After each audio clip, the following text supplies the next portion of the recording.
তো যিনি জন্মগ্রহণের হেতু আর যিনি মৃত্যুরও হেতু, তো তিনি একমাত্র রয়েছেন। আর তাকে নাকি আমি সখা বলেছি, যাদব বলেছি, বন্ধু বলেছি, তাই তিনি নিজেকে যেন অপরাধী বলে মনে করছেন শ্রীকৃষ্ণ, অর্জুন।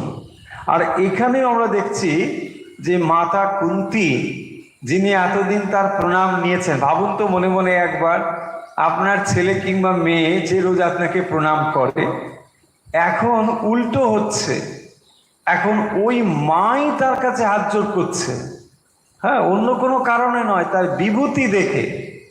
যে অন্য সময় কারণে হতে পারে, অনেক সময় কখনো রেগে টেগে গিয়ে মা ক্ষোভে হয়তো হাত জোড় করছে, এটা নয়। এখানে তার ভেতরে এমন বিভূতি প্রকাশ দেখছেন যে মা মানে অবাক হয়ে গেছেন যে না, এই কি করে হতে পারে।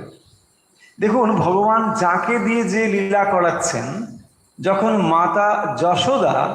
মা যশোদা যখন তার ভেতরে মুখে ওইরকম দেখছেন যে নানা কিছু সব বিশ্ব ব্রহ্মাণ্ড, তিনি এটা কিছুতেই অন্য কোনোভাবে নিতে পারছেন না, নিচ্ছেনই না। বলছে না না না, ও সব মুখের ভেতর কি অসুখ বিসুখ করতে পারে, কি হয়েছে জানি না, ও আমার ছেলে, ব্যাস ঠিক আছে। আর অন্য কোনো ভাব সেখানে যাচ্ছেই না। বলছেন যে না, ইনি পরমেশ্বর পরমাত্মা, এ কথা তিনি কানেও তুলছেন না। বলছে তোমরা এসব কি বলছো, কখনোই এসব নয়, ওর মুখে এসব কি দেখাচ্ছ, এসব বেলকি, এসব ঠিক না, আমার ছেলে, ব্যাস এই হয়ে গেল।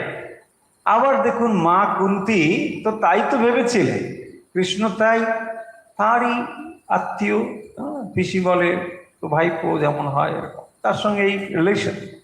কিন্তু এখন তাকে ঘটনা পরম্পরা দেখে দেখে আজ তিনি যেন তাকে প্রণাম করছেন। সেই জন্য দেখুন, কুন্তী স্তুতির প্রথম শব্দ হচ্ছে নমস্যে। প্রথম 17 নম্বর শ্লোকে নমস্যে, একদম প্রথমে বলছেন নমস্যে, আমি তোমায় নমস্কার করছি। হ্যাঁ, কিরকম শোনাচ্ছে না, মাকে সন্তান প্রণাম করেছে এতদিন, আর নমস্যে বলছে। লাস্ট বিভূতি কি হলো? লাস্ট বিভূতি হচ্ছে ব্রহ্মাস্ত্রকে তিনি একেবারে নষ্ট করে দিয়েছেন। যে ব্রহ্মাস্ত্র এই পৃথিবীর কেউ তাকে কোনোভাবে ধ্বংস করতে পারবে না, একমাত্র ভগবানই পারবেন। তাই তিনি করেছেন। এবং কি করলেন? তিনি উত্তরার গর্ভে প্রবেশ করে পরীক্ষিতকে বাঁচিয়েছেন। এবং